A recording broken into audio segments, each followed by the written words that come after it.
విశ్వాస జీవితం అంటే కనబడే పరిస్థితుల కంటే దేవుని వాక్యాన్ని నమ్మి జీవించడం. కొన్నిసార్లు మనం ఇలా అనుకుంటాం, ఎందుకు నాకు మాత్రమే ఇన్ని సమస్యలు అని. ఇలాంటి పరిస్థితుల్లోనే మనం ఎంత విశ్వాసంగా ఉన్నామో తెలుస్తుంది. ఉదాహరణకి యోసేపు జీవితాన్ని తెలుసుకుందాం. యోసేపు తన సొంత సోదరుల చేత అమ్మబడ్డాడు.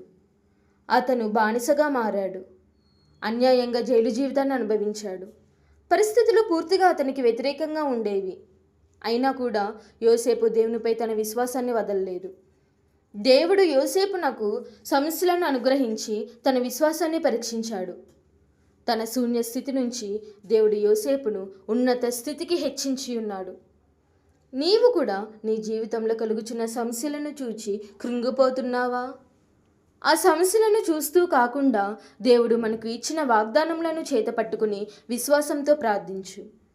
నీ యొక్క పరిస్థితులను మార్చగల దేవుడు నీతో ఉన్నాడు. నువ్వు నమ్ముకునే దేవుడు నిన్ను ఉన్నతంగా హెచ్చించి అద్భుతములను జరిగించువాడు. నీవు నమ్మిన ఎడల దేవుని మహిమను చూచెదవు. ఆయనే సమస్తమును చేయగలవాడు.